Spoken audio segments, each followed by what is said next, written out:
Sarrera ematea noa orain, Xabier Renteria Uriarteri, bera ekonomian ikasia da, ekonomilaria, eta irakaslea ere ekonomia gaian.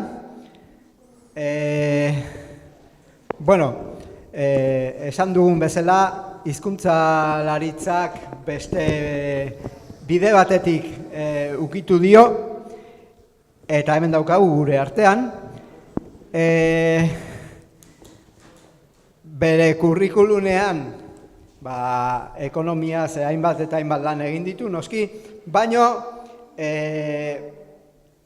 alderdi filosofikoak ere holako ukitu bat ematen dio, eta bizitzaren absurdoaren kezkak eta euskararen jatorrian hutsak duen esanahiak ukitzen dio,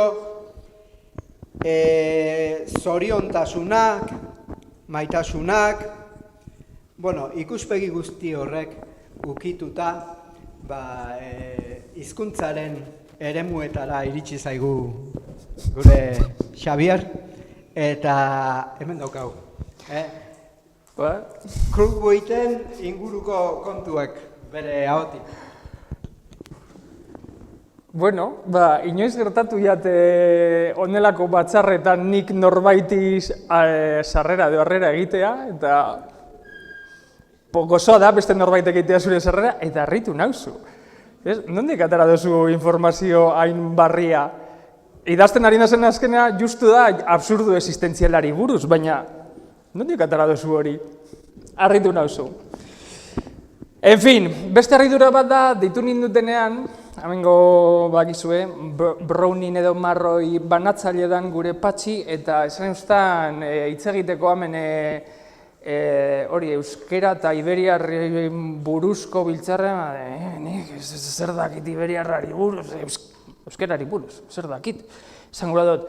Eta esan eustan, Kruituig, Garaldea, horte ja bizkatze da gehiago harrapatu nahi kezu. Garaldea, bale, Kruituig, bai. Hemen harrapatu nahi kezu. Segaitik, Kruituig delako niretzat izan daiteke 20. mendeko Agosti xao bat. Pertsona intelektual apartekoa, originala, desbardina, eta tipo interesante bat, ez? Agustin xao bezala, bere garaietan igual inok jartzen ezeban, begia jartzen ezeban lekuan, Kruituig basan gai hor begia jartzeko eta gauza desbardinak egiteko, ezta? Orduan, jakina, ez dakit honi buruz ezer, baina Kruituigi buruz hitz egiteko honek bai motibatzen nago, ez? Lehenengo pertsonari buruz uste dut gehienok igual ezaguna izango duzula Kruituig, baina pertsonari buruz lehenengo gauza batzuk esango daz, eta gero azalduko gautzuet zer komentatu eban euskararen jatorri buruz eta iberismoarekin erlazioa daukan eremu honi buruz, bai? Lehenengo, tipoa aldean hitza zan, oso interesgarrian diri ustez, dinodan bezala, gauza batzuk aipatzeko adibidez.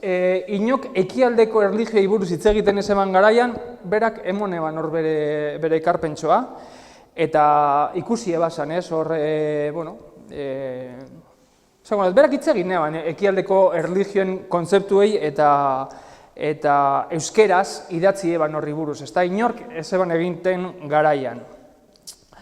Gero, kuriosoa da ere, adibidez, Baskonia liburuan zelan hitz egiten dagoen, nik uste, ez dut beste inon aurkitu, euskal komunalismoaren, antzinako komunalismoaren deskribapen bat egiten dago, ez? Nahiko koherentea edo konsistentea nire ustez, eta ez dut beste inon aurkitu horrelako deskribapen bat,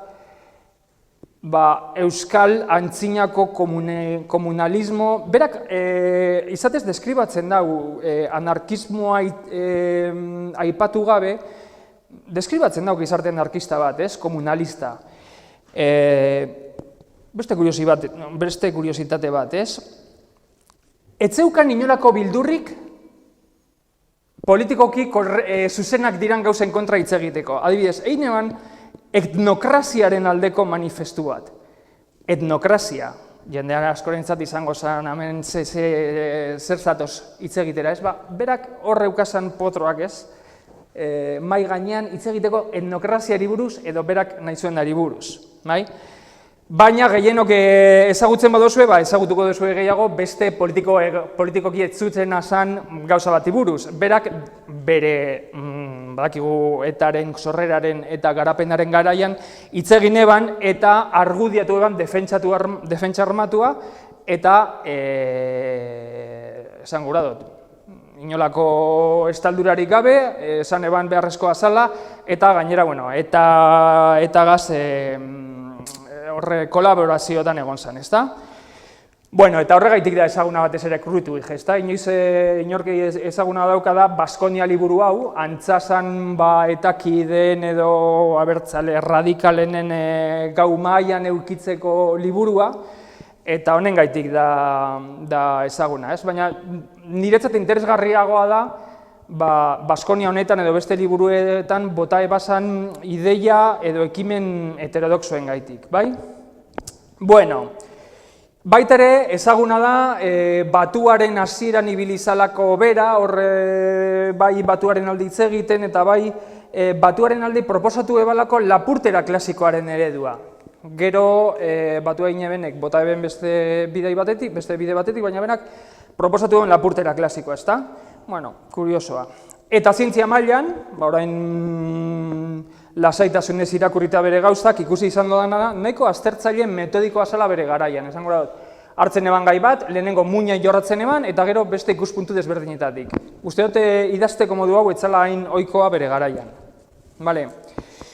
Bueno, kudeaketan ere ibili izan, tipoa kontatzen dau elkarrizketa baten zelan txikitatik ikasi eban euskeraz autodidakta zan, baina 17 urtegaz joan zen Euskaltzaindiara, irekietan atea, eta non dago Azkue, Azkueren gana joan zen, Azkueren lagun mina egin, eta esan daiteke Azkuek jarraitu izan baeban gerra osteko Euskaltzaindiaren apal une batetan, hor jarduera isilean, baina hor jarduera Kruitwig izan zala, Azkueren oinordetza hori hartu eta ja mugitzen hasi izana, eta pizkatxo bat kudeatzaile moduan nahiko nabarmena izan zen, bai? Bueno, pertsona mailan, esaten dabe, nahiko jatorra eta deitsua zala, oso zera honekoa, bere ideia ziren pizkatxo bat intelektual hierarkikoak, esan gura dut, berarentzat greko kultoa eta zan kulturaren irizpidea, eta jakin behar zen duen grekeraz eta horrela maila batetan hitz egiteko, baina esaten dabe gero ez zala bat ere mespretsukorroa, ez? Nahiko adeitsua zala zentzu horretan, ez? Kuriosoa da, gero irakurtzen duzuz bere idazkiak eta batzuetan nahiko mespretsukorra da besteekaz, ez? Orduan, bueno, pertsona moduen etzan horrela. Nik ez daukat gustoko idazteko modu hori, baina behintzat pertsona moduen etzan horrela, ezta? Eta pertsona intro honetan amaitzeko, esan dudan bezala autodidakta zen, bere kabuz ikasi eben euskeraz, eta suposatzen dut inork ikasi ez dagoen leku batetan hasi zala euskeraz hitz egiten, ikasten. Non eta bere hogearen azpian, edo beste leku batetan dago, bere neskamearen hogearen azpian. Hau da, 8 urtegaz, bere aita alemana zan, bere ama italiar sendi batet, bizkaitarra baina italiar sendi jatorrikoa, eta bera oso hizkuntza sali izan zen txikitan, eta bere sendia zen horrela burgesa getxo aldekoa, etzegoen ondo ikusita euskera, baina berak interesa eukan, ja txikitatik. Eta orduan kontatzen dauzelan, txikitatik ja 8 urtegaz edo hasi jakon neskameari, neskamea baizan euskalduna, neskameari itauntzen eta bar, eta ja neskameak ekarritako liburuak hartzen emazan, eta bere hoge azpian egoten zan irakurtzen eta ikasten euskera, beraitak etzebalako ondo ikusten, hori denbora galtzea zan eta azeiten duzuz liburu horiek, ez? Eta bere egoten zan hor hoge azpian euskera ikasten. Kontatzen dau ja, hori ez izan 10 urtegaz, baina 14 urtegaz ja hitz egiteko gai zala, esaten dau berak, eta 17 urtegaz izan daun, kontatu dautzu edan hau, joan zara Euskaltzaindira, irekiate eta onan ator laguntzera, bai? Bueno, euskeraren jatorriari buruz, ez? Ja gaiari lotuta. Berak pentsatzen dau, baita ere, gaur egun politikoki ez zuzena dan, naiz eta gutariko askok partekatzen dugun, garaio honetan mainstream edo ortodoxiarekin ez dagoen ideia hau, ezta? Berak pentsatzen dau euskaldunak Europa mendebaldeko, eta ez bakarrik Europa mendebaldeko, Afrika iparraldeko hizkuntza edo akaso etnia haundi baten sendikoa zala, euskera, eta erlazioak plantxa honek, ez da, plataforma honek, erlazio estuak eukazalabe ekialde hurbilagaz, kasu honetan Sumeriagaz, bai? Ikusi dikegu hemen zelan guk ezagututako ikerle askok bota dagoen plataforma eta erlazio hauen alde batetik eta bestetik, ezta? Berak esaten eban, honek adiez ekartzen dutzu gogora ben eman, ezta? Hori, Europa mendebaldeko plataforma hau, eta berak lotzen eban ere Afrika iparraldeagaz, bale? Bueno, eta eremunetan etorri zan bere ekarpen nagusia, bai?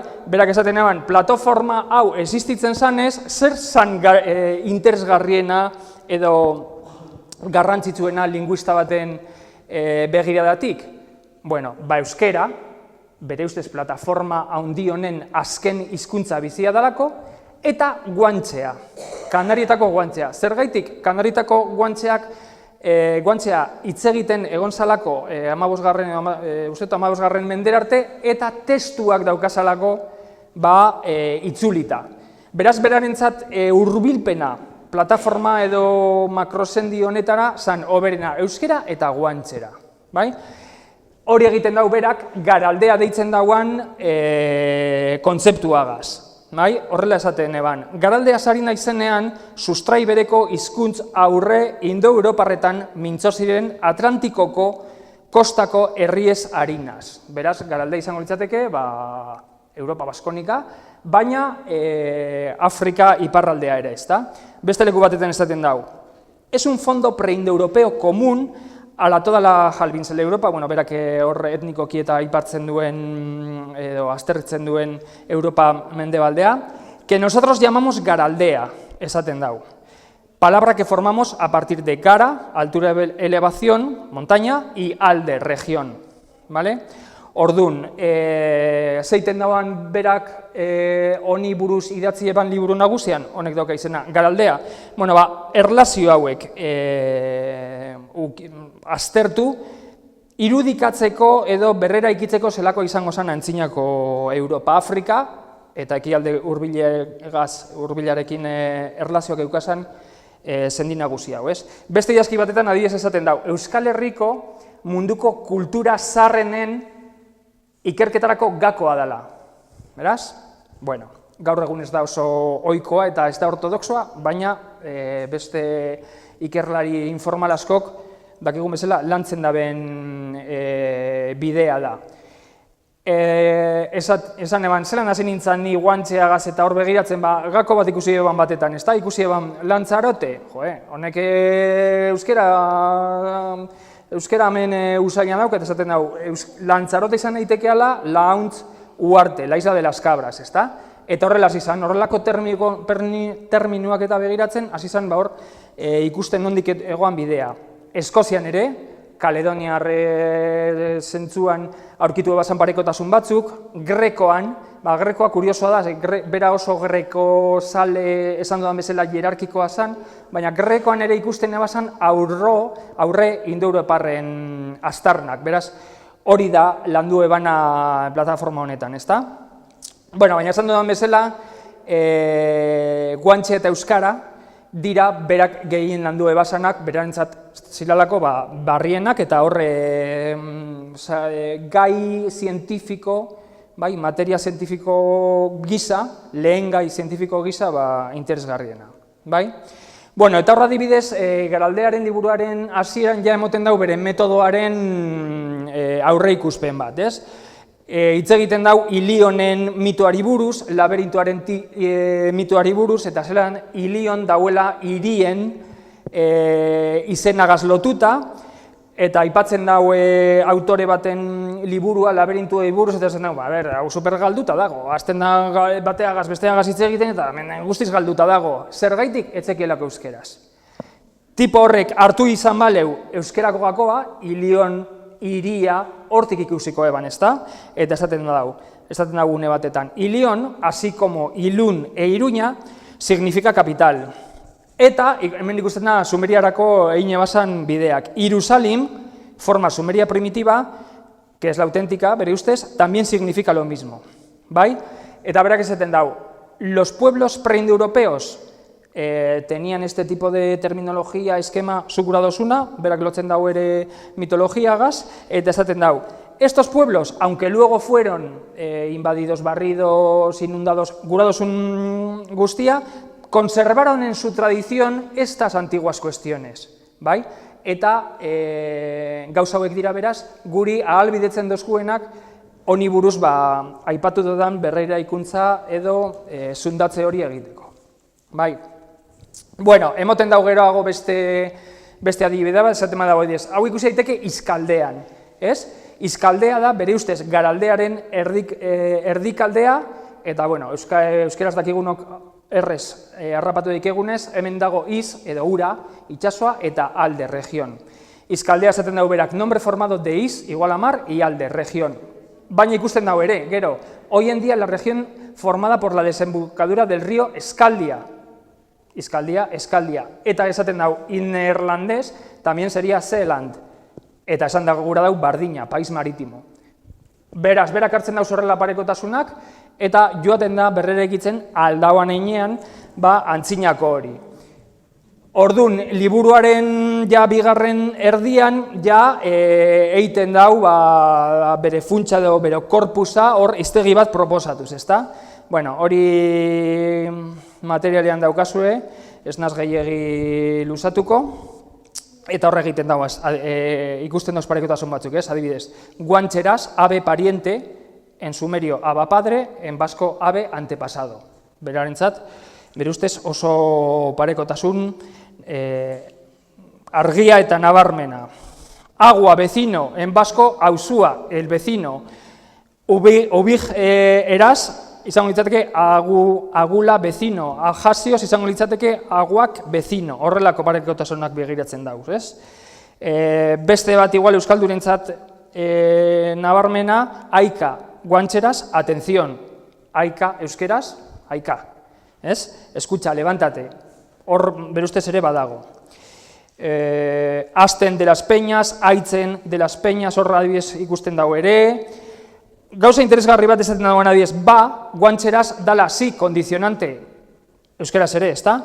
En vasco igualmente, pues condicionante, eta bar, vale. Etxe, guantxeraz, morada, etxe, euskeraz, casa. Sumerieraz ere, exe, kasa, bai? Bueno, horrelako nahikotxu daukazu ez. Kuriositatea daukanak, ikus daike. Koran, Dios en Gran Canaria, gora, euskeraz, ere oso errez harrapatu daitekena, ez? Leiba, hija, euskeraz, alaba. Bueno, naia, voluntad, guantxeraz, basko, bardin naia, voluntad, gero batzutan jolasten dago, ez behitu adibidez, esaten dugu, pelut, guantxeraz, huérfano, en basko, buluz, desnudo, eta buruzaskin, hor dauen beste hizkuntze isolatua, baluz, persona que no tiene hijos, ezta? Horre ikusten dauz berak ere, fonologikoki, beste kasu bat, tebiz, kaza, euskeraz, eiz, kaza, bueno, izan daiteke, ezta? Zinu, guantxerazkual, en basko, zein, horre egon daiteke, bale? Bueno, kuriositatea da, ez? Horre joaten zara eta harrapatzen dozuz, bitxikeriak. Harrapatzen diritzat, beste bitxikeria bat izan da, zelan egiten dauan eusko, euskadi, euskera, guzti horien etimologia bat, guantxetik, ezta? Esaten dago, guantxeraz, guan, hombre. Guantxo, suposatzen dut, bikoitza dela, izango litzateke guantxo edo. Guantxo quiere decir hombre, persona humana. Parece que la misma etimología debería atribuirse a la palabra huasco, que sería formada por huansko, huasco. Huansko, igual izan daiteke del hombre, pues berak esaten da huansko, huasco. Horregongo litzateke berarentzat parekotasun argia guantxera eta daitekeen edo leitekeen euskerazko etimologia bategaz, bai? Bueno, Baina, igual, deigarriena, nik izatez, teoria hau hasieran ezagutzen eban honengaitik, nire memorian gelditu jadalako, zan egiten dagoazala krutujek aditz taulak guantzerarekin. Hau oso kuriosa da. Hartzen dauz, guantzeratik mantentzen diran aditzak eta euskerazko aditz taulak bezala, berak berrera egiten dauz guantzeraren, leiteke esan, antzinako aditz taulak, ez da? Bueno, imaginate beheko ez osume guantzeak horre aditz taulagaz flipatzen, gure ume euskaldunak bezala. Baina, bueno, proposatzen dauz, eta, bueno, parekotasuna badao. Zer hitz egingo eben guantzeek, ez dakit, baina hor dago oso niretzat deigarria izan zen asunto hau, ez? Bueno, gehiagi luzatu gabe. Ataratzen dauz berak beste implikazio batzuk, horrela kuriosoak, ez? Bai, 5 minututan amaituko dela uste dut. Beste gauza kurioso batzuk, adibidez, beti hizkuntz analitiko eta hizkuntz holisten artean dagoen asunto hau, euskera argi dago hizkuntz holista bat dala, ez da, baina hizkuntz indoeuropearrak dirala analitikoak, ez da. Mikel Zaratek esaten eban bezala euskera da arrano bat jausten dala orokortasunetik gauzetara, eta analitikoak, hizkuntz indoeuropearrak dira gehiago, analitikoak suge bat bezala, ez da, gauzaz gauza joaten dirala mundua ezagutzen, ez da, bi hurbilketa mundura. Eta berak hemen apunte kurioso bat egiten dau, esaten dau, grekoa izan bada munduan eredu kulturala, dala, aldei indoeuroparretik atara ebalako espekulazio aldea, baina, bere ustez, alde aurre indoeuroparretik atara eban empirismoaren aldea, ez da? Beraz, berarentzat kultura grekoa da eredua, baina da aurre, ez dakite, minoikoen garaitik edo ez mizeniko garaia, ez? Aurretik egoan minoiko garaitik edo, hau da, aurre indoeuropear garaitik izango litzateke interesgarria edo bere eskaintzaren alde empirikoa dakarren, ez da? Kuriosoa. Bueno, eta bere teoriaren alde desbardinak eta litxak ez da sendotzeko edo osatzeko beste azterketatxo batzuk proposatzen dauz, ez da? Alde batetik, argudiatzen dau guantxeraren eskemak eta zenbakiak estirela bere-berearenak edo amazigarenak, hau da antza dagoen edo bere garaian egoan teoria ortodoxoa eta berak honen kontra egiten dau. Gero, hartzen dau, hori izango litzateke hegoaldetik, bueno, iparraldetik hartzen dau, eta beste aztarna izango litzateke piktoera, ez da, inskripzio kaledonioak hor Eskoziakoak, eta egiten dau ere hor proposamen batzuk, ez? Nire ustez, kuriosoak, ez da, adibidez, egiten dau, nauketagona, hau izango litzateke, piktoeran, euskeraz berak zaten dau, naukedagona, metien el que está aquí, bai? Doana taenako tekaetua, euskeraz berak esaten dau, doana da eneko tekaitxua, ez da? Edo beste bat kuriosoagoa, luan eneko arren, inskripzio baten egi dago, berak esaten dau, euskeraz argia da, loan enekoaren, inskripzio bat eta hilarri bat bada, zentzua dauka, ez da? Enekoren loa. Bueno, horrelakoak proposatzen dauz. Hitz egiten dau zeltomaniaren kontra, hemen azok sinatuko leukien zeltomania. Kelten, mania hau, ez? Espainiako historian eta edatua dagoena.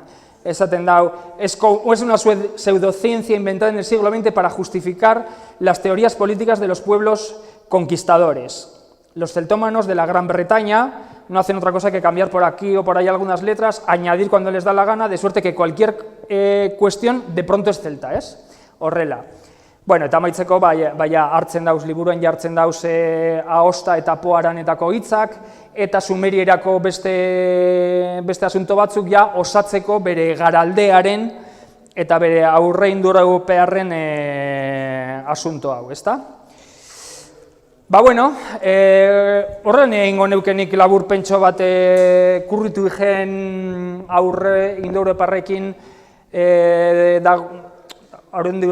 aurre indoeuroparrei buruz daukan teorien laburpen gisa. bai, eta, bueno, tipo kurioso izan da. Egin dauztien gonbite hau dela eta berri sartu dut, eta ez dakit, maitagarria den tipoa, ez da? Ikusten duzu berari buruz, eta ez dakit, kuriosoa zen. Gero azkenean bere biografiak irakurrita eta zelan hil zan eta dana, komentatzen neutzon emazteari, ez da? Jo, kuriosoa da. Osea, nago, hainbeste egun hauetan ibilita gero beragaz, daukat hutsa bat barnean, ez da? Gaur irakurri dut bere zelan errautsak bota ebezan, Laida kondartzan eta kretan eta horrela, eta sentitzen azpikatze bat hutsagaz, ez da? Zenide bat hilko balitz bezala, ez da? Horrelako huts bat. Eta kuriosoa da, harrapatzen zaituen pertsonai bat da, desbardina, nire ustez maitagarria, eta bueno, ni harrapatu nau, eta ia zuek ere harrapatzen zaituen honetan edo geroko batetan. Bale, besterik gabe.